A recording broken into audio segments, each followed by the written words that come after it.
And now, it's 10 a.m. Let's just get down to it. And it's time for your sports fix. Strap yourselves in, folks. From two guys who have covered the teams you're passionate about for years. We are professionals. This is Jake Scott and Ben Anderson on 97.5 The KSL Sports Zone. Jake and Ben, 97.5 The KSL Sports Zone.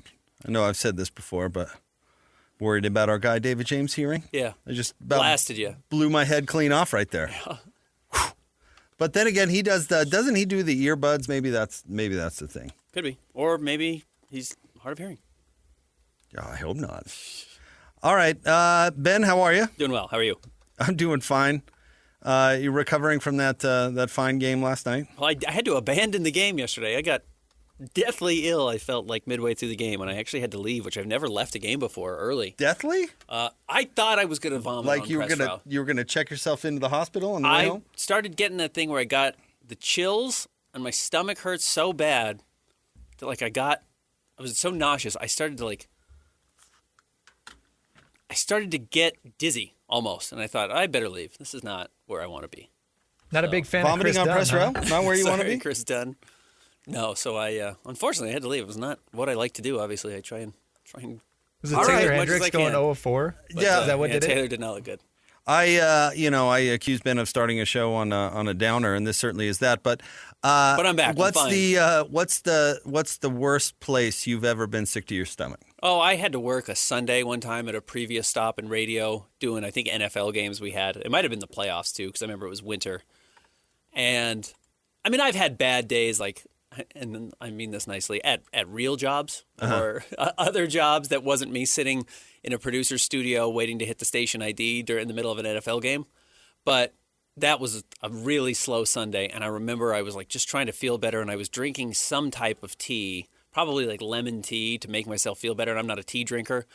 And I just I remember sitting there in a chair shaking, thinking this is the worst I've ever felt in my life. I've got a couple of good ones, but the best one is, this was when I was a kid. I was playing Pony League baseball, and it was All-Stars, right? So it's in the summer, and we're playing in the All-Star tournament, and I was not feeling well. Mm-hmm. My coach said, "You got to be there for the team! Got to be there for the team!" And I said, "Okay." And so my parents, gave me about a gallon of Gatorade and said, "Just stay hydrated out there, kid." And so I was playing first base, right? And I'm standing there. Because you're a bad fielder or what? Running around? I'm left-handed. And in Pony League, if you're left-handed and you can catch the ball, then usually you found your way to first base. I was not tall, and that becomes less critical as you get older. Why left-handed at first base? Because your glove is on your right hand, which is the field side. Okay. So you can stretch, cover like a shortstop a little you can more. stretch to catch the ball. Oh, when it's being thrown to first. When it's being thrown to first, you can get some extra. I've never thought you about get that. some extra length on it. It is why you see a lot of left-handed first basemen, even at the major league level. But that becomes less relevant as all of a sudden the third baseman has a howitzer for an arm, and there's and they're gunning people out, and a couple of inches means less and less. But being left-handed, and I could catch, and I ended up at first base in Pony League. Eventually in high school, I think being able to catch was the most important part. Maybe, whatever. The kid who can catch the ball at first base is critical. But I'm playing first base, and all of a sudden it's like in between pitches, and all of a sudden I'm just like, throwing up. Here it comes. You know what I did? Because nobody really noticed, because everybody was watching like the pitcher or whatever was going on. I just kicked some dirt right over it. Okay. And went about feeling terrible. May have played the best game of my life, however. Okay.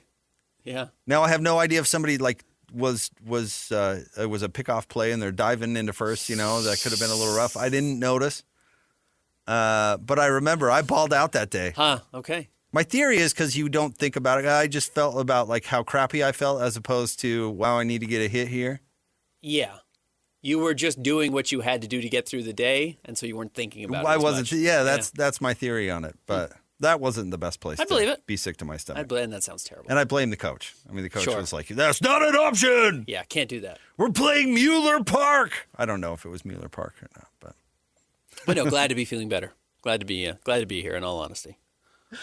Oh man, something's for sure going around. My 4-year-old was feeling well enough to go back to preschool today, and the teacher told me 50% of the kids were out yesterday. Wow. I think it's a class of like 22, and she said 11.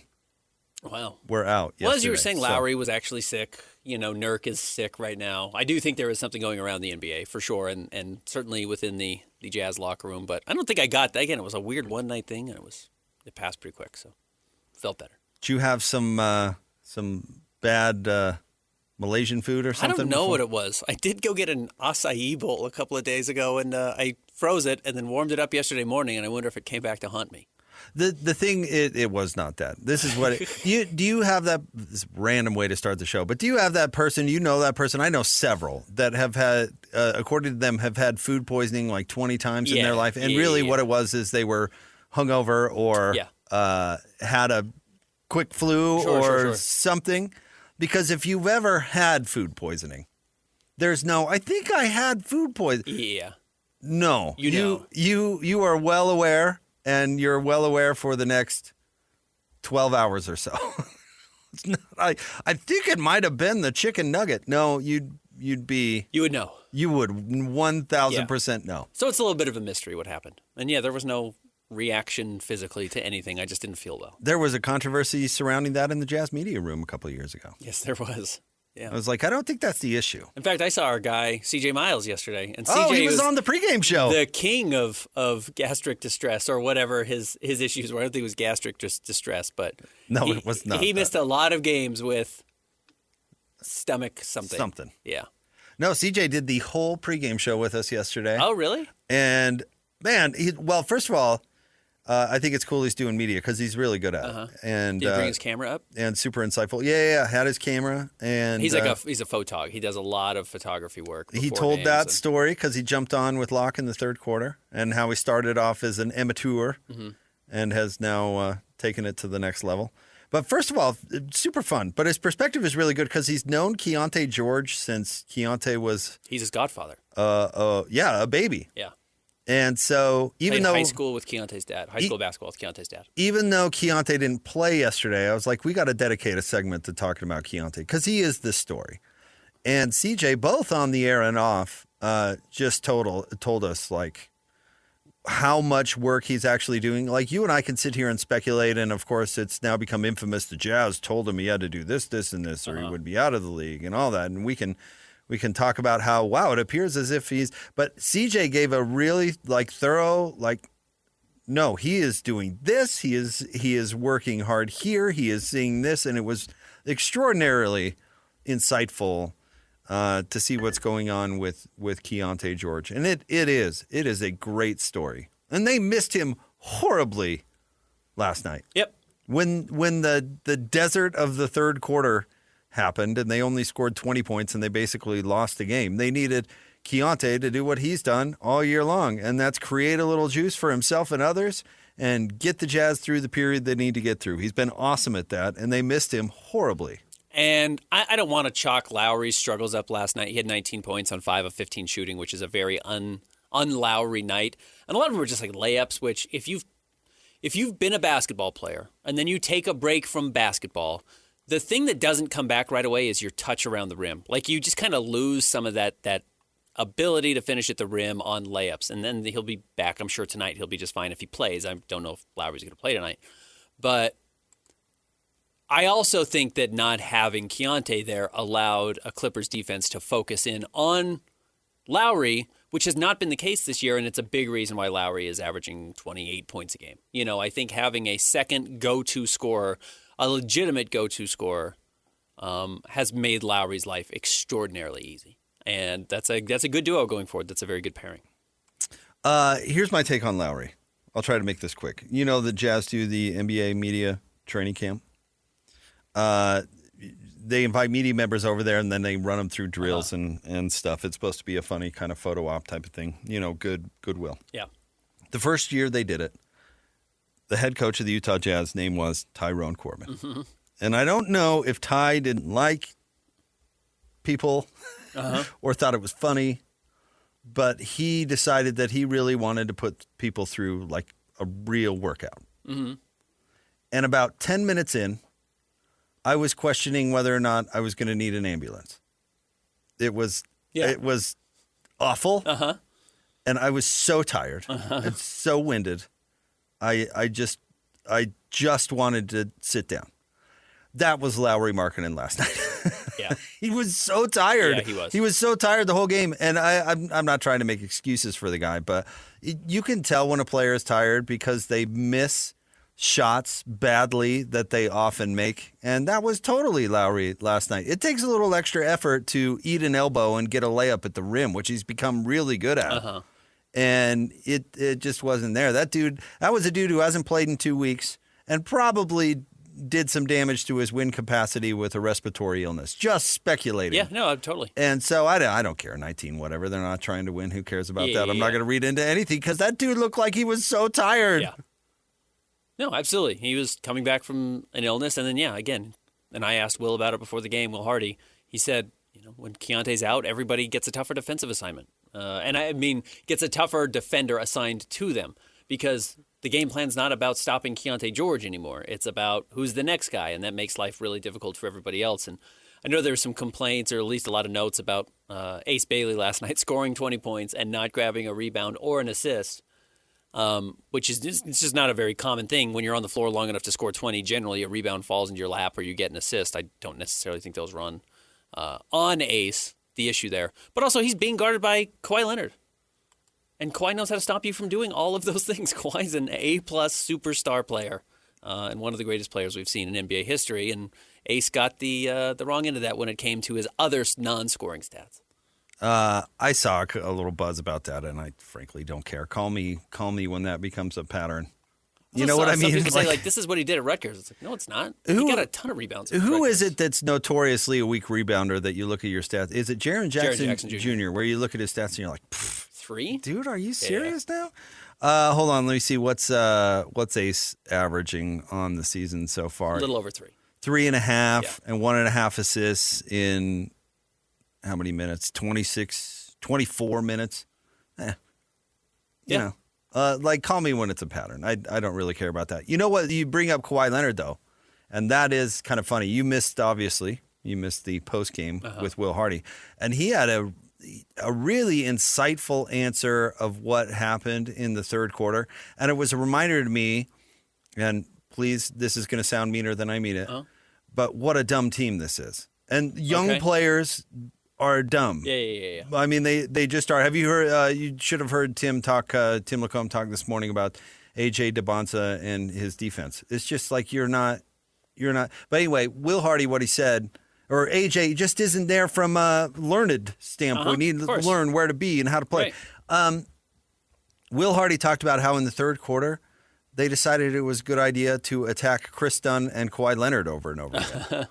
It was a really funny answer. He's like, I don't know why we decided to attack maybe the two best perimeter defenders in the league. Mm-hmm. And, you look at the minutia of offense and we think to ourselves, Jerry Sloan, 4 down, and the coaches like Geppetto is dictating everything that's going on the floor. And that is so just not the case. It's up to the team to find the matchups and decide who to exploit. And once they get the ball and Kawhi Leonard standing in front of them, they need to think to themselves, how do I get someone else an opportunity that's not being guarded by Kawhi Leonard? Right. And instead decide now's my time to shine. I'm going to take it right at Kawhi. And I don't think they're thinking that necessarily. It's just not they don't know the minutia yet. Okay, we've got to figure out who to attack, how to attack it, how do I do this? When the defense adjusts, what do I do then so that I'm not attacking Chris Dunn, because that's not going to go well for me. Chris Dunn had 5 steals, and basically took the game over in the second half on the defensive side of the ball. What are you going to do? 9 points, I think 6 off of his own steals. Yeah, he was incredible. It was like Gary Payton reborn. Mm-hmm. But why are you attacking Chris Dunn? Yeah. I thought it was a great, and I've told Will this in person, but I talk about it all the time. His post-game interview, his post-game press conferences are really good.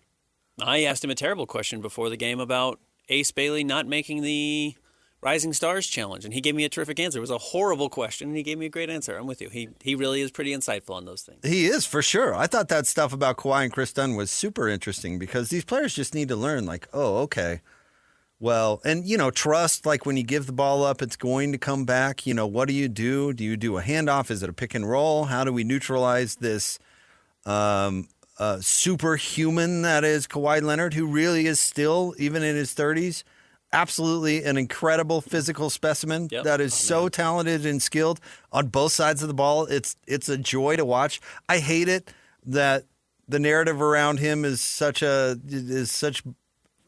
bozo stuff. Yeah. Just to sum it all up. I hate it because I love him as a player. Yeah, he should be one of the coolest NBA players of all time. He should be one of the greats. He's a main piece of the cultural issue right now that it exists in the NBA, but he should be one of the honestly, I think he has the physical tools, the natural talent to be one of the 10 best players of all time. He's a face of like 5 out of the 10 things that I don't like about the NBA, which is so frustrating because on the floor, when he's playing and at his best, man, is he good. He's unstoppable. Borderline perfect. Borderline a perfect NBA player.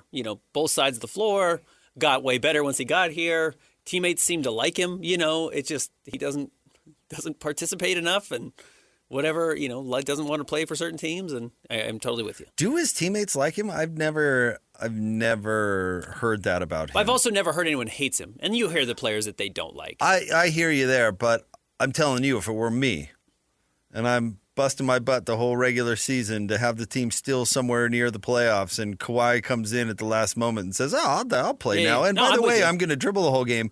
Like, there's no way that's popular. I don't think he's the most popular guy in NBA history, no. Also is the only one I shouldn't say only player because that's probably not true, but most significantly thrown under the bus by multiple teammates about injuries. Because Rudy threw George Hill under the bus about an injury once. But, I mean, Tony Parker and I think Manu did it too. I mean, like, veteran San Antonio, like, not Nick Young selling out, or no, it was the other way around. Who sold out Swaggy P with a video in the locker room? It was D'Angelo Russell. Yeah. No, it was Tony Parker. No, I think I should just Google it. I think it was Manu talking about Tony Parker, now that I think about it. Because Tony came back from the same quad injury that Kawhi was sitting out with. And he was like, where is this guy? Tony came back like 2 months ago. I've never heard that in the NBA. No, I'm with you. You're totally right. So I don't know if he's really popular. Like Russell Westbrook, you wouldn't think is popular with teammates. Popular with teammates until probably recently. But for the most of his career, I don't know if that's the same about Kawhi. Although CJ Miles played with Kawhi in Toronto, and I guess CJ win a title? Yeah, I think so. I mean, Kawhi was only there 1 year, and they won a title that year. Unless he said he was 1.5 with Toronto, so maybe he got. I'll have to look it up. Maybe he got traded before. Okay. Very possible. Before they won the title. But he talked about playing with Kawhi in Toronto and just said how incredible he was day in and day out. I guess he didn't say how popular he was. He was traded to Memphis. Yeah, there you go. Midway through the season. Usually you do get a ring still if you were on the team at some point. So I wonder if he has a ring. Well, I'm sure he had to spend plenty of time in practice guarding Kawhi, though, and that probably wasn't all that fun. Probably pretty brutal.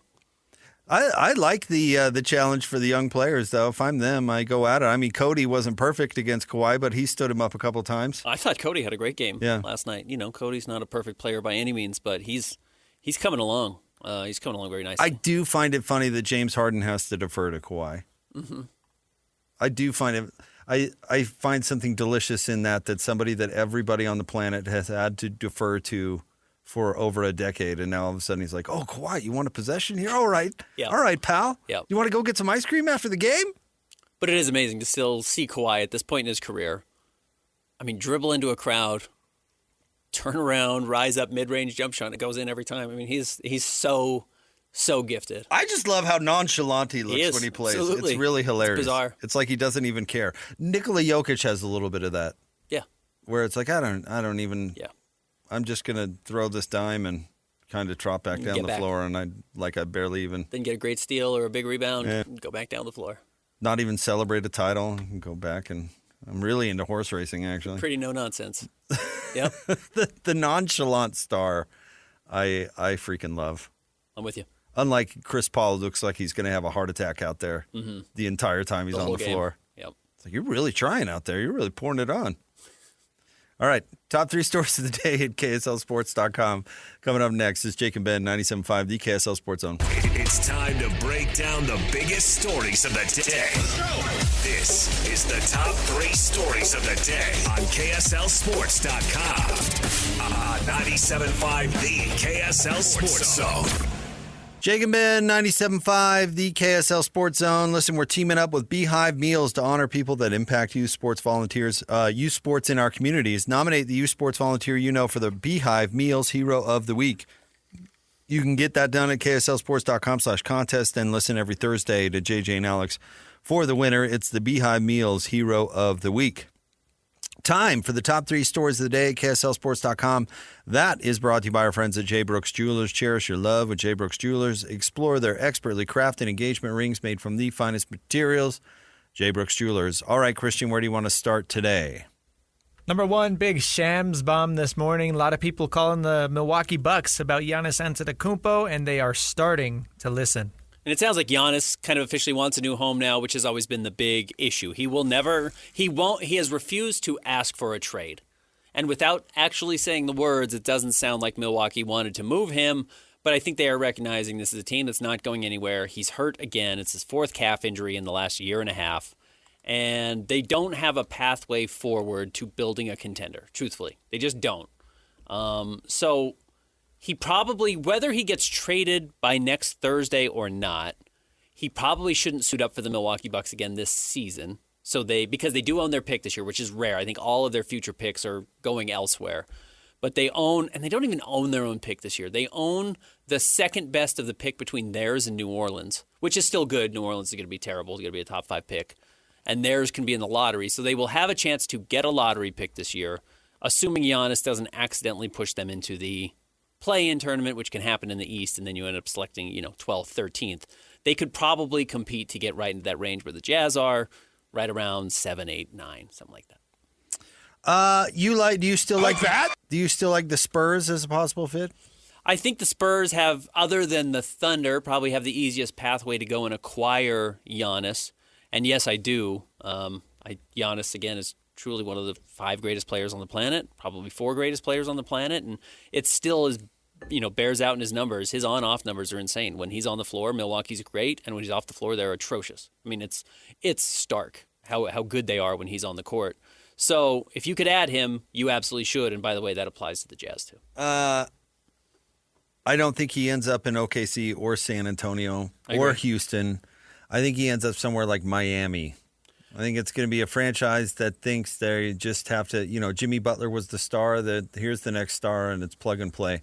I think the Lakers would fall into that category, but I don't think the Lakers have the ammo to give the Bucks what they want. I'm sure they would love to, but yeah, what are they going to do? So I would guess it's going to be some middle of the league. This is our ticket to contending. I agree with you. Miami certainly seems to be the front runner at this point. Now, I don't think Miami necessarily has a ton of great assets to send them. I would wonder if the Magic would get involved and would send Paolo Banchero. Yeah. I think that would be a great, kind of centerpiece. And Paulo's not been very good this year, but they could send and the problem is they sent a lot of their draft picks out already for Desmond Bane over the summer, but they could send good young players, if they wanted to go and try and get Giannis. The Jazz could put together a package that includes Lowry and Ace Bailey, and that's and draft picks, and that's probably as good a package as you're going to get. The Jazz would have to know that Giannis would sign an extension here.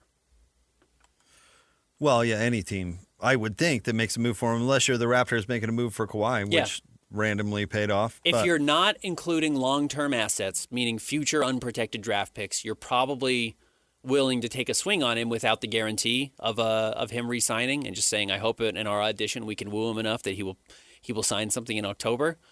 If you don't, or if he will sign the extension and stick around long-term, you're okay giving up those assets because as long as he's on your team, your draft pick's not going to be that good. So I'll be curious. Golden State's certainly going to try and get involved. And, those future unprotected Golden State picks could be valuable as Steph gets older. Man, be careful throwing young players after old. I wouldn't do it.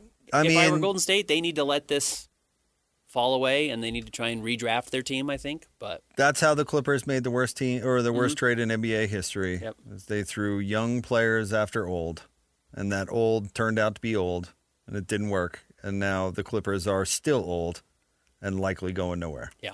I get it. It's a tough spot for Milwaukee, in all honesty. I mean, Giannis is the greatest player in franchise history. I recognize Kareem played there. Giannis is better, has had a longer career and won a title there, as did Kareem. But, man, they have just saddled themselves with Kyle Kuzma and Miles Turner and some of these guys who have these long-term deals. One of the keys for Milwaukee would be you have to take Kyle Kuzma. And Kyle's actually a good player. Like, he's having a good season this year. He's not the problem in Milwaukee right now. But if I were in Milwaukee, I would want to clear my books with Giannis to get a bunch back and then move forward that way. All right, what's next? Number 2 big win for the Mammoth last night, taking down the reigning champs. Huge win. Yeah, second night of a back-to-back after losing to the Tampa Bay Lightning in a very difficult game where they could not score. They lose 2-0. They bounce back and take a 4-2 lead. They end up winning 4-3. There was a late goal from Florida to make this a little bit closer, but it was impressive. That's the type of resilience I think you need to have to make a playoff push. Yeah, well, now they got to take it into Raleigh and get a win over the Canes. Mm-hmm. But, I mean, what did Cole tell us? Was it yesterday? The playoff percentage-o-meter or whatever that he's looking at is like 80%. I wondered after the month-and-a-half homestand where they played really well, were they going to take that back out onto the road because they were really crappy on the road before that homestand? Mm-hmm. As we get to know hockey and what leads to being good and being crappy. And I wondered because they're playing, I mean, this is as tough a road stretch as I imagine that you can get. Yeah. And to come out with a win over Florida and a win over Nashville, and then, God, did they get points? Anyway, point being, to come back successful, regardless, honestly, of what happens in Raleigh, I think it's a pretty good sign, I would say. As you mentioned yesterday, getting the points, all of the points in Nashville, and not letting Nashville even get a point in overtime is great. So you got both of the points there.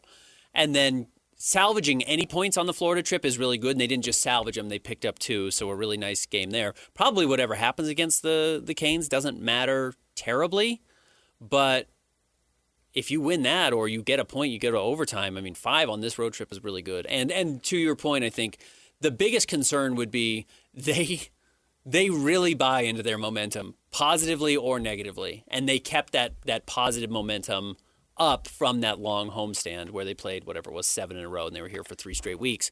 Taking that on the road with them will benefit them going into the Olympic break, which is now a week away, and hopefully they come back and make a big push if you're a Mammoth fan. All right, what's next? Number 3, no Hall of Fame for the adult novelty heiress. Snubbed. Not apparently going to be on the first. Not going to be a first ballot Hall of Famer. He's the winningest coach in NFL history. 3-time Coach of the Year, most playoff wins. Was he have 5, 6, or 8 Super Bowls in total? Does he have 6 as the head coach? Right. 2 as the D coordinator for both for the Giants? I think both for the Giants. What are we doing here, Hall of Fame voters? Well, first of all, this has to cement it that the novelty heiress is the worst PR person in the history of PR. Really, that's her job, right? Really that's bad. her job. She's a PR is. person, and she is doing all of the PR for Bill Belichick, and she has got to be the worst PR person in the world. Because honestly, they're going to couch it with the cheating, and I'm fine with that because he did cheat. Uh-huh. And got caught cheating. Uh-huh. And so I'm not a Hall of Fame voter. Never would I want to be. But I get it, how somebody would justify, that's a good word, justify not voting for him on the first ballot because he is a cheater, a multi-time cheater. Cheater. I'm fine with that, and that's how it's going to be couched. However, if he didn't beclown himself over the past 2 years, I guarantee he'd be in. It's so much easier to not vote for him because he didn't go away. And in fact, not only did he not go away, he stayed in the news for all the wrong reasons. We forgive anything if you go away for a while. Yeah, or just show a little humility. In society, honestly, people go away for a while. You see it in Hollywood all the time, like some scandal. They go away for a couple of years, and we forget all about it, and then Mel Gibson comes back with Braveheart or something. You know what I mean? Like, all Bill had to do was go away for a few years. Everybody forgets like what a grump he was and about the cheating and all this, and just vote for him. But no, he has to absolutely just besmirch his reputation which makes it easier to do this, I think. You're right. Any PR person with a brain would have said, go do a media tour, go poke your head into a couple spots, or disappear. Do one or the other. You can play the mysterious card, and people love the mysterious card. What's he up to? So cool he disappeared. He turned his back on the NFL, and he didn't need football anymore. That's awesome. Or there's the, oh, wow, he's got this different side of his personality that I didn't know, and apparently he's like one of the most curious people in the world. So if you were to go put him in specific situations on, the Sunday morning NFL shows, he can ask questions, and he humanizes himself, and all of a sudden, so easy to vote for. He found a way to take the least likely path, which has become more unlikable. But they tried to do that one. They tried. Yeah. They produced a silly show that he tried to get going on YouTube or something like that. And he wrote a book, which is what you do for a campaign for the Hall of Fame. But he ruined that right out of the gate with that bizarre, crazy interview with, who was it, ABC News or whatever, where she been 60 Minutes, whatever it was. She kept bullying in and be like, we're not talking about that. Don't ask about that. Don't ask about how he met me. All right. So that's what I'm saying. If there weren't the bizarre, clowny mermaid photos and all that out there, it makes it easy to vote against that guy. I like the cheerleading. Cheerleading is still my favorite aspect of this. Where he's showing up to the semi-pro cheerleading events. The adult co-ed competitions. God, she really did a number on that guy. You're right. They are punishing him for her work. I truly believe that because I suspect a lot of people have wanted to get access to Bill and would love to have him. And she has made it too difficult. And he's terrible at North Carolina? Yep. No, it was probably a pretty easy vote for a lot of people. You're like, I could vote against this guy, sure. And I'll call it cheating because that is a thing. Mm-hmm. Like, he did cheat. And I don't know what accountability looks like. And it's kind of funny. Like, I won't vote him on the first ballot, but on the second ballot, it's all silly and subjective or whatever. But, like, he left the door open to it by becoming a not serious person. 100% agree. Yep. There are, the hardo Hall of Fame voter who thinks that their ability to have the vote is the single most sacred thing that's ever happened to humanity is the worst thing in all of sports. The people who didn't put Ichiro Suzuki as a lock, what was it, got 100% of the votes for the Hall of Fame. I think he missed out on one. Some guy was like, I want to see a little more. It's like, what are you talking about? Yeah, you're the worst person on the planet. Bill Belichick doesn't have that argument. Well, those mouth breather voters, 50 of them or whatever, including Bill Polian apparently, have been waiting to stick it to Belichick forever. And he just left the door right open to it. Yep, he did. He invited it. And he should go down in history as a cheater, by the way. I'm totally fine with the justification. But Brady's going to be a first ballot Hall of Famer. He cheated too? He did, but he's going to be a first ballot Hall of Famer. But he's done a better post-career PR tour. Big time. Yeah. Bill hasn't done it. How's it going in Chapel Hill? Quite poorly. But you know what? The Raiders stink, and Tom Brady's got a big thing to do with that. He's had controversial dating in his life, and even since he's retired, he's kind of always seen with a new girl and a lot younger women than him, which can turn people off. But I don't think it's going to be it's not going to be a problem for him when he gets into the Hall of Fame. He'll be a first ballot Hall of Famer and should be unanimous, but it's because he's handled his PR better. Hey, hon, you're really getting into this jiu-jitsu thing, huh? It's been a lot of time. You seem close with your coach. Yeah, he must be very thorough in his work. Very thorough. He's in pretty good shape. Did you notice that? What's funny is that's such, these are uberly famous and wealthy people, and that is such a cliche to fall into. Like the pool boy? Yeah, or the tennis coach. Absolutely. Or the whatever. Yes. Such a cliche. Still human. Still people. All right, stay tuned. More next. Jake and Ben, 97.5, the KSL Sports Zone. Whether it's the Jazz, Utes, Cougars, or Aggies, these guys have got you covered. Time to eat, fellas. You're locked on to Jake Scott and Ben Anderson. 1, 2, 3, move it. On 97.5, the KSL Sports Zone. Jake and Ben want to remind you to join JJ and Alex at the Boat Show coming up on Friday from 3 to 6 at the Mountain America Expo Center in Sandy. Your opportunity to shop, compare, and buy the boat of your dreams. See you Thursday and then over the weekend for the biggest sales event of the year for boating enthusiasts at the Boat Show. It's also a Wednesday, Means it's a win. Ticket Wednesday. Caller number 12 right now, 801-575-ZONE. You're going to win a 4-pack of tickets to go see the Professional Bull Riders of February 6th at Delta Center. Your chance to witness world-class athletes going head-to-head with powerful bucking bulls at the crossroads of the West. And if you miss out, you can enter for a chance to win online at kslsports.com/contests. Ben, like me, you worked at a hotel. Mm-hmm. When I was working the front desk, we'd have, when the rodeo came through, we'd have the athletes stay at the hotel occasionally.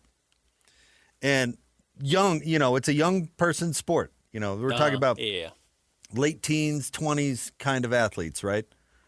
Every single one of them limped. Mm-hmm. Every single one of them had like a gnarled hand. Yeah. I mean, rodeo is it's a sport. It's taxing on your body. Let me put it that way. Okay. How much do you think the highest grossing rodeo star is of all time? I'm sure it's not CJ Miles money. No, CJ made 60. You're right. It is not CJ. This man's name is Jose Vitor. I believe it's Leme. Mm-hmm. He's the highest earning cowboy in Western sports history. Give me a guess. Ballpark me. $600.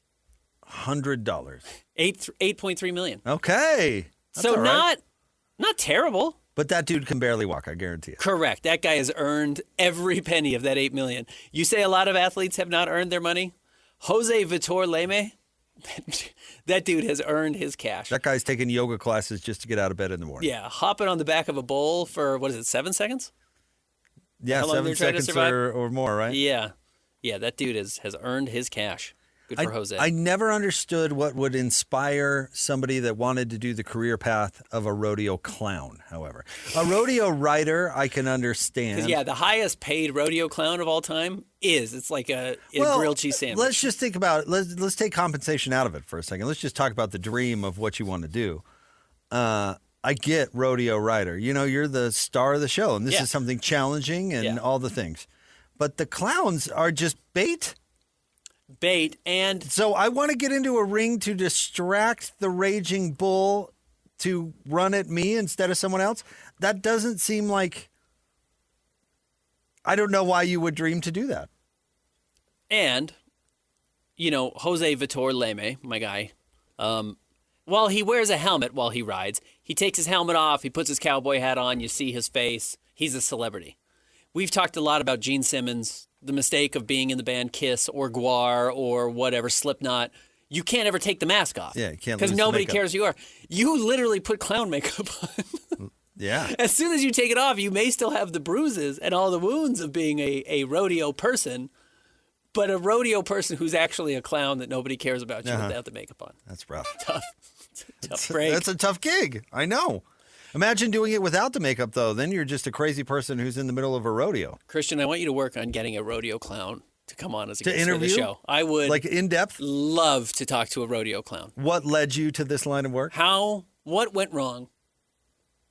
Do you remember when we asked Reno Mahe about how crazy you have to be a punt returner in the NFL? I feel like it's similar to rodeo clown. Absolutely. Like Flint Rasmussen, by the way, widely considered the GOAT. Of clowning? Rodeo clowns? Of rodeo clowning. What's his name?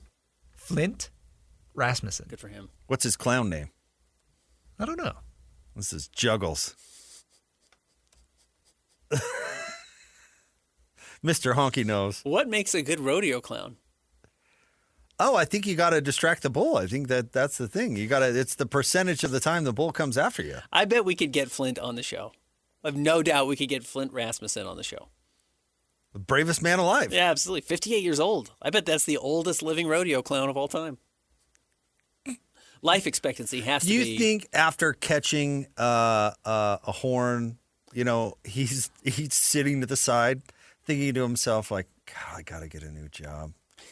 I got to do anything else. As he's trying to stop the bleeding? Yeah, as he's Probably. trying to put his leg back on. He's like, oh, what am I doing?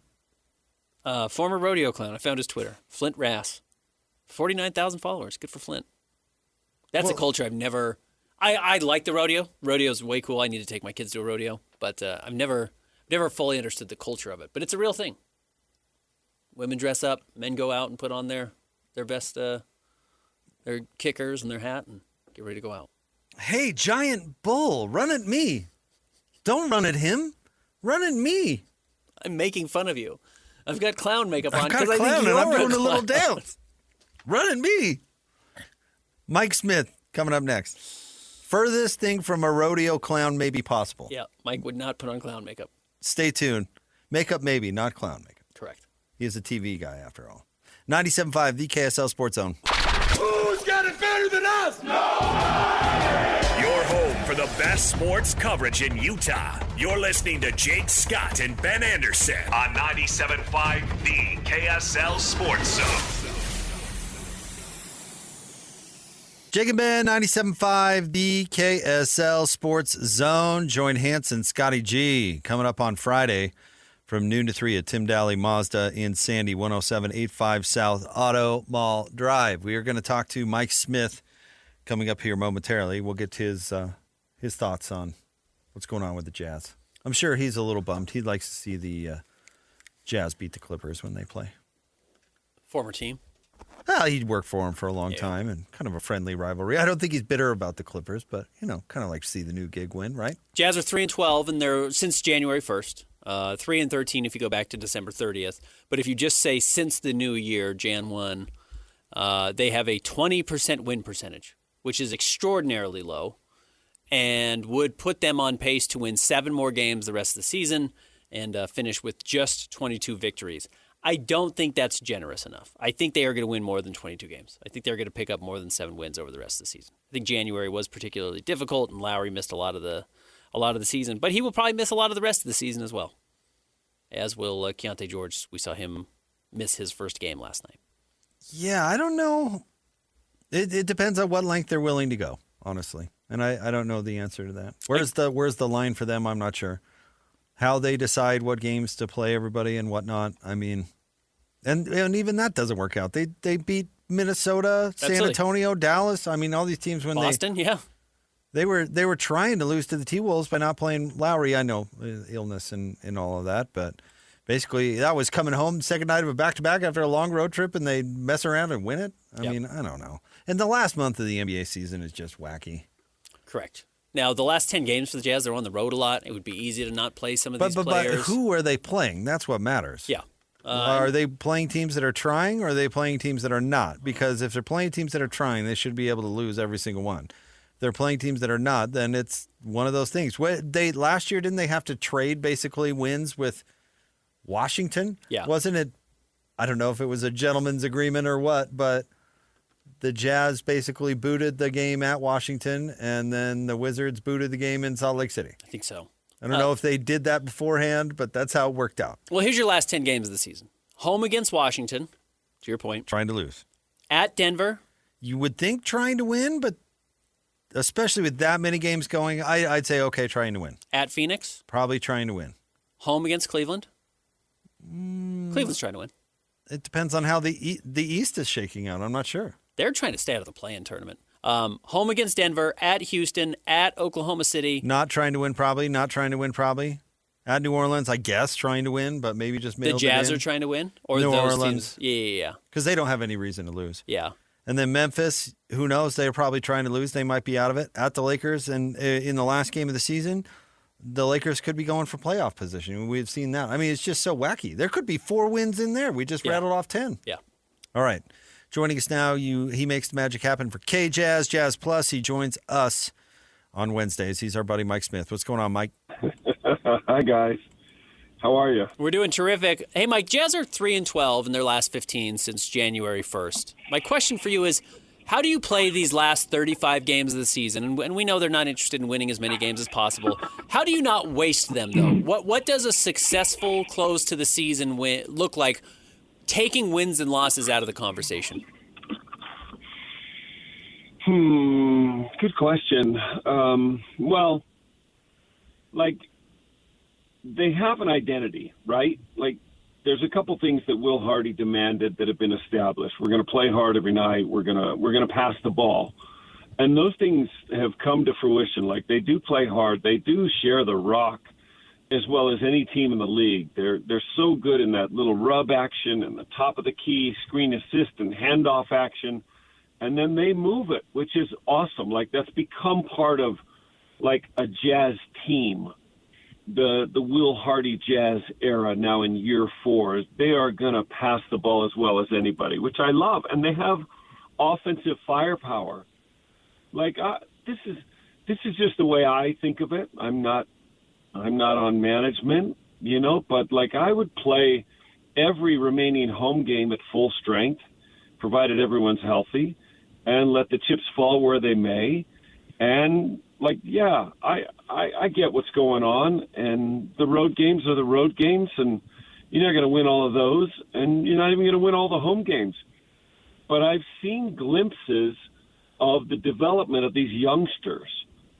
So, like, that to me is the rest of this year. Of course, I would let Keontae continue to play at the level he's playing. He's vying for most improved player.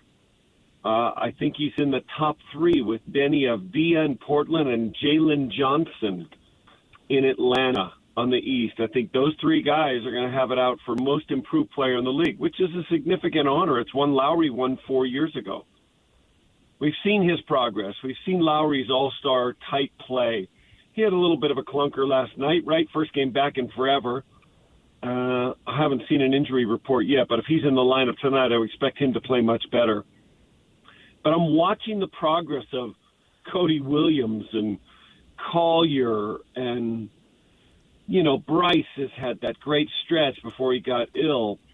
I'm accentuating those things. Like, I'm letting them play and giving them opportunities and wanting to see what they can do in different situations as a starter, as a defensive stopper, as this. Go score me 25.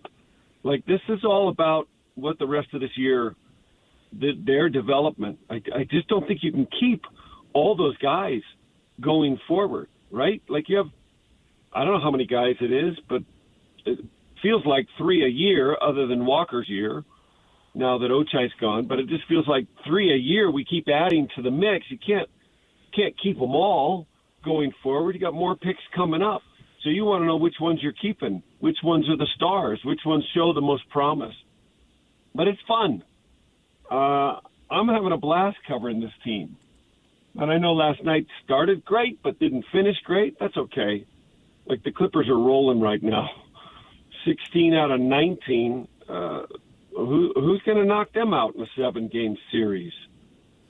Maybe a healthy Denver, maybe OKC, maybe San Antonio, not sure. Minnesota, perhaps. But they're in the mix now. Mike, I want to ask you kind of a big picture question here. I've seen in my years covering the NBA and certainly the Jazz, I've seen letting talented players on their rookie deals hit restricted free agency. I've seen the Jazz do it multiple times. And I would say historically for them, it hasn't worked out all that well. See what happened with Gordon Hayward, and we don't need to dive into that necessarily. And I don't have any inside info on the negotiations with Walker Kessler. I mean, we can't all be playing Pebble Beach with Danny Ainge like the great Mike Smith does. But I'm curious. I saw Mark Stein reported yesterday that the Wizards are reportedly planning to make a run at Walker Kessler this offseason. Mark then added that the Jazz are confident they'll be able to re-sign the center, which, of course, they are. He's a restricted free agent. Of course, they're confident about that. But my question to you is, how valuable is Walker Kessler, and what do you think about not extending him, injury aside, because they didn't know that when they made that decision? Well, from what I've been watching lately, okay, like the high-power offense that they have, the high-octane offense, when they're at their best, okay? So like Keontae giving you 25 and Lowry 28 and pushing the ball and playing with pace and moving the ball and then having, players give you, some help, like the nights that Sensabaugh is scoring. And I feel like I could be off, I could be wrong, But I feel like with a really, let's say, a fortunate draft pick this year, and let's say one of the 5 best players in college basketball that comes your way, and then you go make a deal, sign a free agent, make a trade for a couple of defensive-minded players, I feel like you're in the mix, like top 6 in the West. That's just what it feels like to me. And that's them watching them beat Minnesota and take San Antonio to the end and watching them play with the home crowd behind them. Like, yeah, they have their flaws. And, yeah, we could go ad nauseum on their turnovers and their defense. And those two things have to be addressed. Like, they have to be fixed. But if you keep a Walker, you get a great draft pick, like a star. And then you go get a couple of defensive stoppers, like defensive-minded players who don't need the ball. Think of a Royce O'Neal type, like, just for lack of a better thing coming to my mind. I think you're in the mix. Like, I think you are a top 5, top 6 team in the West next year. So it feels like to me it's there. It's coming. It's birthing. It's on the mend. It's like with a healthy Walker who anchors a defense and blocks shots and becomes a factor and changes shots. Like, I can almost see it. Now, I know that takes some pieces to fall and some good fortune to fall your way. You know, if you finish with the 6th best record and you get the 8th pick again, maybe that's not as fortunate as if you get the 3rd pick in what looks like to be a fantastic draft. Right, I did happen to watch BYU and Arizona the other night, and I had not previously seen the guard Burries for Arizona play. He was a stud. That kid was head and shoulders better than anyone on the floor who was under 6'8". Like, he was really, really good and won the game for him at the end. Now, A.J. Devonta was the top talent. Didn't have his best game. That's okay. But his greatness forced Arizona to alter their defense the entire night and gave open shots to other people. So am I skirting the question? Like, are you asking me to put a stamp a yes on Walker? I like Walker. I've always liked Walker. Is Walker going to be a 10-time All-Star when it's all said and done? No, I don't think so. Not unless his offensive game improves considerably. But he doesn't have to be that. In my opinion, he could just be the best version of Walker, and that might be good enough to get this team where they need to be defensively. You know what's interesting? Teams evolve as personnel evolves. And so one of the things I look at as I prepare for a game is I'll go back 5 years, and I'll say, okay, where was this team 5 years ago, 4 years ago, 3 years ago, 2 years ago, last year, this year? And I'll look at their record, what they did in the playoffs, their roster, and then I'll look at what they were offensively rated, defensively rated, and then net rating, right, which is the combination of the two. Like in preparation for Golden State tonight, right? Like they were the number 1 rated defensive team 5 years ago. What did they do? They won the championship. Okay, in the next succeeding couple of years, not as good defensively. They just weren't. Not close. 14th, 15th, right? Didn't fare as well. Got to the second round, lost to the Lakers one of those years. One of those years didn't make the playoffs. Now they're trending the other way again. I'm not saying the Warriors are a championship contender by any means, but they are top 5 in the league defensively, or maybe it's 6 right now based on the last couple of games. So, like, you see these trends happen. I used to talk to Greg Popovich all the time because I just love picking his brain, and he would say to me different things each year based on our personnel. Mike, this year we're going to win with offense. We still have Tim Duncan. We still have this. We're going to win with offense. We're going to shoot threes. We're going to run. We're going to shoot threes.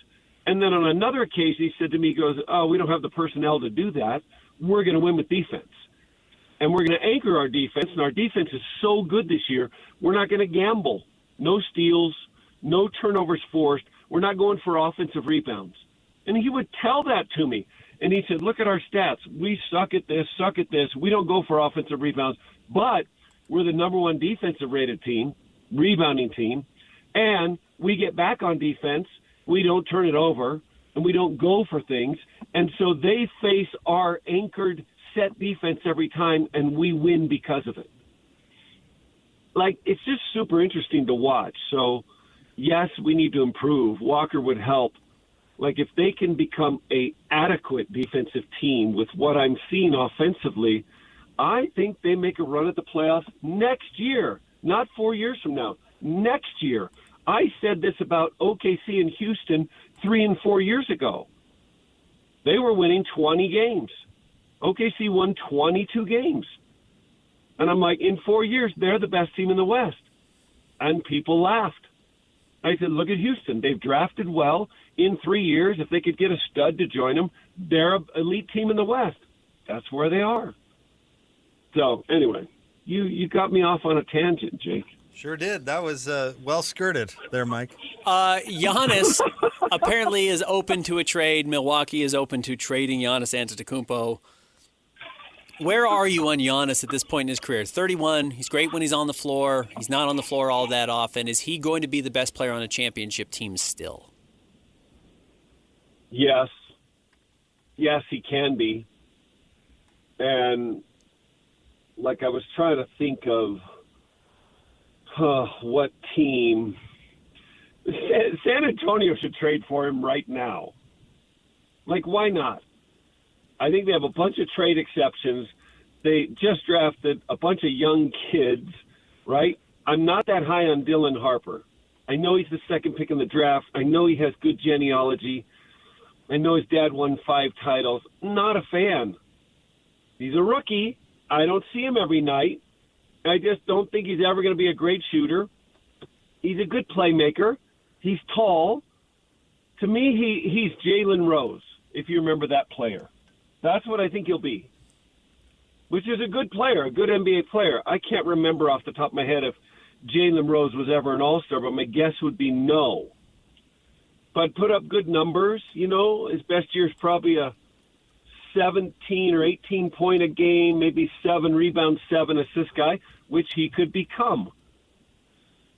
And the people in San Antonio would tell me I'm nuts because they're on the verge of being great for a long time, and they're young.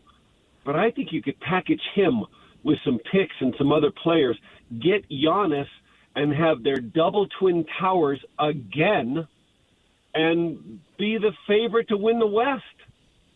I don't know. I don't follow it like that, but to answer your question, Ben, I think he's still a number one on a contending team. He's 31. He's just been around forever. I don't know if this is year 12 or 13. He's won 2 MVPs in the last, 6 years or 7 years? The other 5 years, he's been top 5 in the voting. Like, he's impossible to stop. Maybe he's just tired of Milwaukee, and that's why he's not playing a lot. Like, once he gets new blood, like, look what Jordan did at his age. Look what Steph Curry's doing at 37. Like, guys motivated and incentivized can be great for long periods of time. Now, for sure. Hot take for you, Mike. The Warriors should trade Steph Curry immediately. They should, but they won't.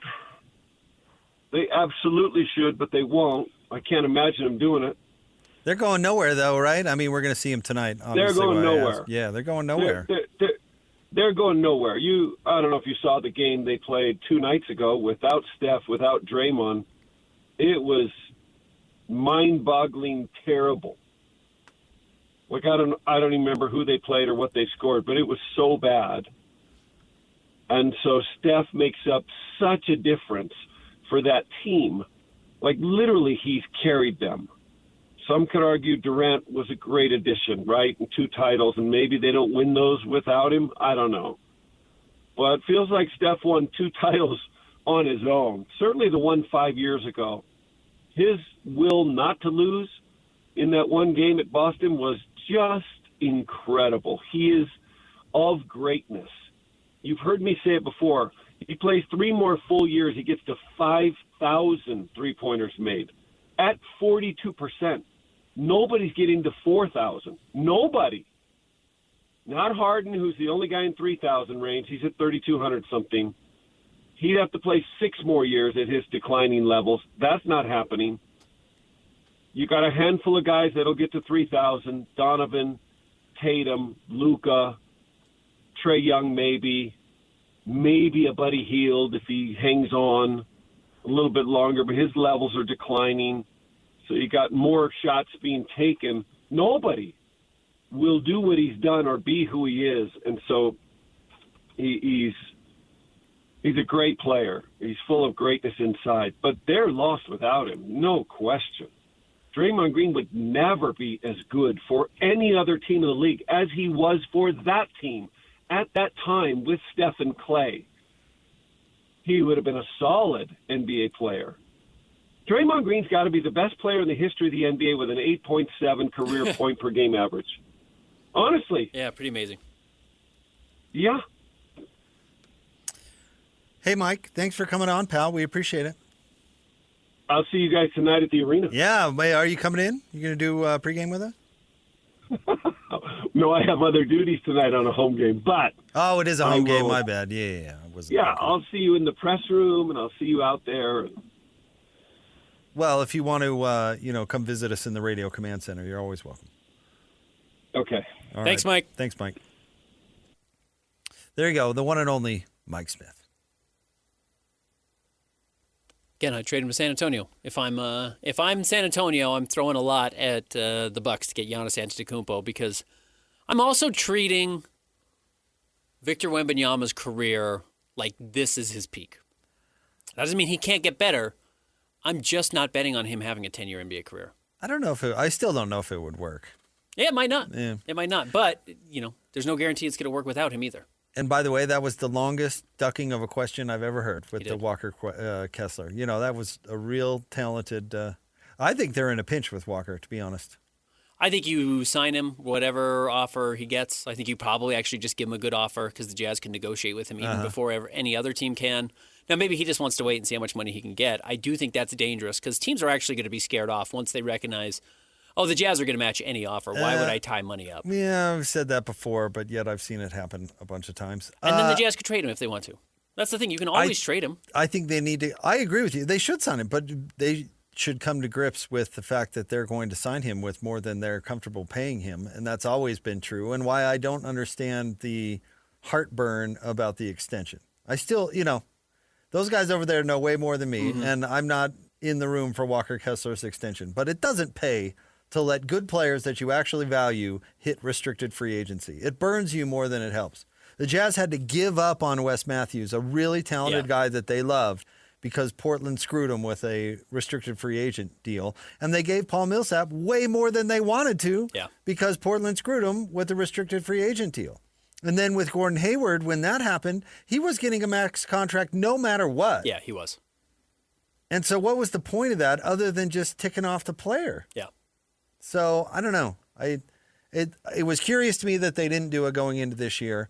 And I don't know if they're going to come out with a bargain on Walker Kessler if that's what they're trying. I don't know. But I don't know what he was asking for. And I don't know what Washington's going to offer. We hear someone say they're preparing an offer. Oh, they're going to give him like a max deal, dude. That's what you have to do to land a restricted free agent. That's why it gets so bananas. If the Jazz see that coming, there's a very realistic chance that they could trade him before next Thursday and just say, well, we're not going to pay you that. We'll just give you to a team that then has your restricted free agency rights and they can sign you to whatever.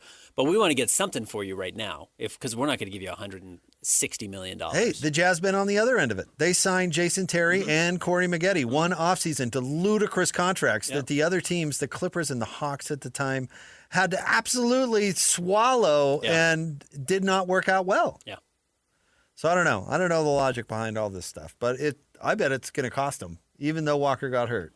I'm curious. I honestly have no idea. All right, what you got Wednesday coming up next? Jake and Ben, 97.5, the KSL Sports Zone. The sports you love, the teams you can't live without. Get a sense of urgency! This is Jake Scott and Ben Anderson on 97.5, the KSL Sports Zone. What you got Wednesday? What's the deal? Jake's got rules, Ben's out to steal. Bozo takes their spinning around. Flush it down, flush it down. Jake and Ben, 97.5, the KSL Sports Zone. We'll get to Win Ticket Wednesday in just a second, but did you see this report from, I don't know, somebody in L.A.? Dalton Connect reportedly went into the Lakers front office and demanded a trade. It's trade time. Who was our guy with the Wizards who demanded a trade and was so not relevant? It's like, do you? You do? Remember the 76ers had Furkan Korkmaz? That's what it was. It wasn't the Wizards. It was the Sixers. Korkmaz. Furkan Korkmaz. That's his real name. I'm not making up a name. Okay, Furkan. You can save your trade demand, pal. If we could get you off this sticking team, we'd do it tomorrow. Absolutely, pal. Tell you what, you and your agent, you go find a team, and we'll do whatever. You holler at me. Yeah, you call us. Keep in mind, we can't trade you to Europe. Buddy, we've called all 29 teams. Nobody wants you. But if you find one, you just let us know. By the way, and it's self-inflicted with the Dalton Connect thing. They have done everything possible to ruin that guy's value. Yes, they have. Since the day he stepped into the league. And you know what's very funny is one of the reasons why the Phoenix Suns are having one of the probably most surprisingly good years this season is they've got Mark Williams, who was the player the Lakers traded Dalton Connect for and then rescinded the trade because they didn't like something about a physical that came back about his back. Which was garbage. They got embarrassed by the reaction. They started getting clowned for making the trade, and then they got scared. And that would have been the perfect thing for the team. But what's his hair gel? Palinka. Yeah. Got frightened by the blowback. Mark Williams is 24 years old. He's not the most, lob city center you're going to see that ideally you kind of pair with Luka Doncic. But he's 24. He's played 42 of probably their 46 games this year so far in Phoenix. Twice the player DeAndre Ayton. He's just a really good player. He's tough and physical and all the things the Lakers aren't. All right, time for the for What You Got Wednesday. Good luck, Dalton Connect. Where Ben and I go head-to-head in 2 5-selection drafts, one sports-related, one not, and then we put it out for a vote. Who won last week? Last week, best international Utah Jazz players. Ben won 80-20. Booyah. Best Matt Damon or Ben Affleck movies. Ben won 63-37. All right. So I've got the first pick in both. Dang. All right, what's our sports-related question? In honor of Giannis, probably maybe going to eventually get traded, players who should have stayed with one team their entire careers. Is there an automatic number one pick? I think there is. Really? I wrote a name down. Maybe I'm not. I guess I'll appeal to the local fans here. I'm going to go Karl Malone. Okay. That's not who I had. Christian, did you think there was a number one overall pick? I did, yes. Karl was on my list, don't get me wrong. But the man Karl Malone lost 2 finals to was Michael Jordan, who should have stayed on the Bulls. Should have just been, had the greatest last shot in NBA history. Yeah. It's a famous... No, I get it. I was appealing to the local fans. No, it's not a bad vote. Karl is very high on my list. MJ was the name that jumped out to me. I'm going to go with Jerome Rice. You don't like Raiders Rice or Seahawks Rice? No. The half-bald braids, Jerry Rice, on the other teams? No. Yeah, Skullet Rice. Yes, cool. No, he was a 49er. He should have stayed a 49er. That should have been a thing. All right. I will go with his teammate, and I'll go with Bro Montana, Mr. Joe. I thought about that, except for he went to an AFC title game with a crappy team. He actually had a pretty good... Karl went to the finals with the Lakers, but I am with you. But Karl was not as important to that team. He was not the number one, and he was hurt and all this stuff, and it didn't work out for him. It did not. And he left a $25 million payday on the table. There are players on this list who I'm not taking specifically because they did have success at their next stop. Joe Montana, of these 4, had the most individual success. He was still good when he went to the Chiefs. On a tangent, Mike McCarthy was hired by the Steelers in part because of his developmental work with Joe Montana in Kansas City. It's a ways back. That's what they said. We really dug into his resume. It's not everything since then. Not all the obvious news since then. Also, what did you have to do to him by the time he got to Kansas City? Well, maybe that's a hint that they're going to bring somebody else back. Anyways. All right. You're up. Am I up? You're up. Let me see. I'm going to go with Emmitt Smith. Okay. You don't like the Cardinals, Emmitt? Cardinals Emmitt Smith was weird. I don't know how to spell Emmitt. I think it's 2 M's, 2 T's. Yeah, bizarre. And like one of the great Cowboys, you know. I had an argument to be the great Cowboy, and he didn't break the record in Dallas even, did he? Didn't he get the record when he was in Arizona? Yes, I believe he did. Oh, that's brutal. Yeah. That's really painful. Maybe he broke it in Dallas, but regardless, yeah, that is a painful final chapter. Especially Dallas. Come on, Jerry. Hold on to him. All right, I'll mix it up just because we haven't done baseball. Picking between two guys. Shohei should have stayed an Angel. I'll go with another Angel. I guess I'll go this direction. I'll go with Albert Pujols. Had already won 2 World Series with the Cardinals. Ended up playing for the Angels and the Dodgers. Really weird late but you know stretch. what? He signed like the biggest contract in baseball history to go play for the Angels. I get it. I mean, honestly, the Cardinals were smart though. The Cardinals were willing to say goodbye to a superstar that they said this dude is washed, and for the most part, he was.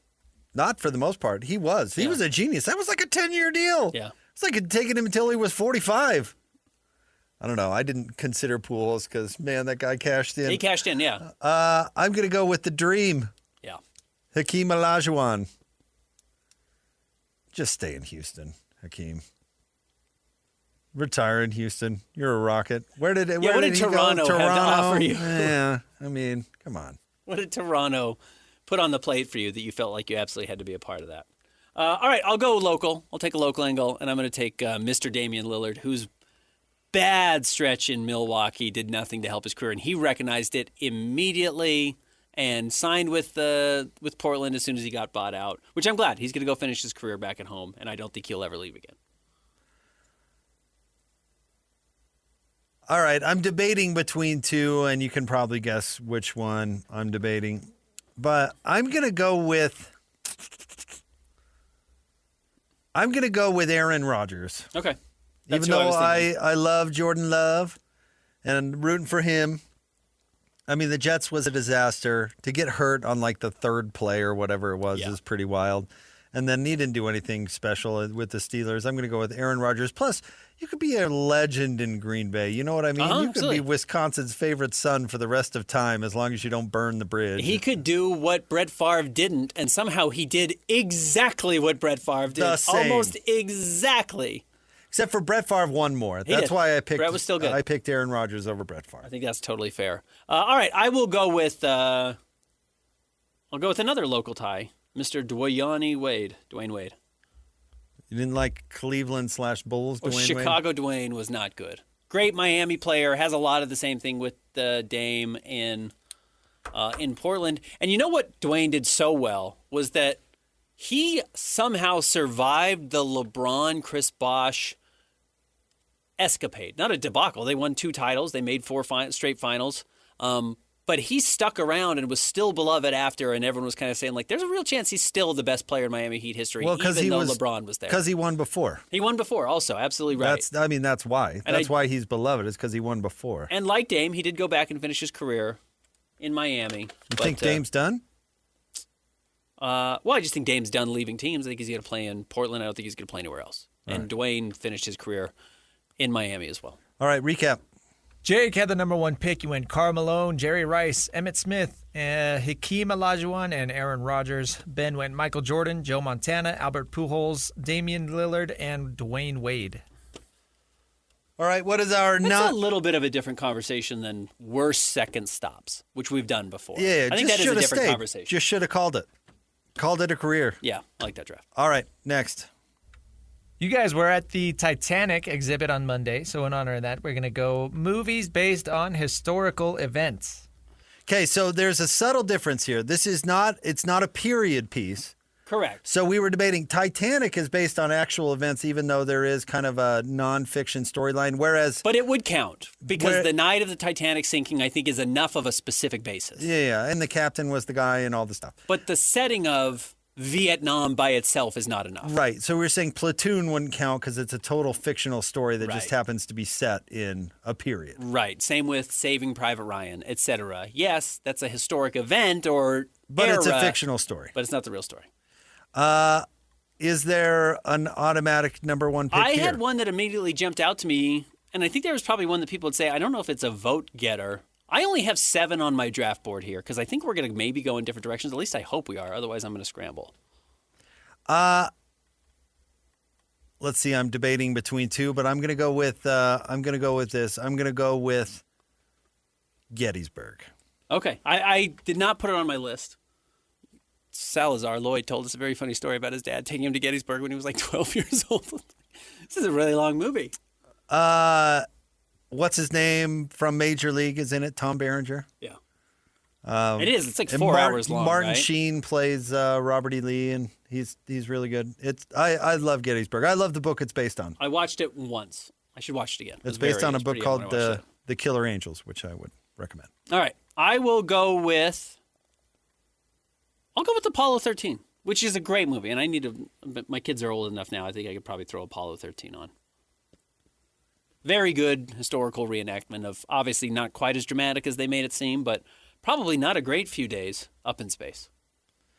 Man, I should really spread out. Well, I could probably get that later. You know, I'll go with the more recent one that I really liked. It wasn't the perfect movie, but I thought it was really good. And my grandfather worked for NASA. I will go with Hidden Figures. Okay. Told a really good story from a really good angle. The African-American women welcomed, or initially not welcomed in as mathematicians in Apollo or in NASA, and then finally worked their way through. I actually have not seen it. It's really good. I mean, like I said, there are parts of it that are kind of, I don't know.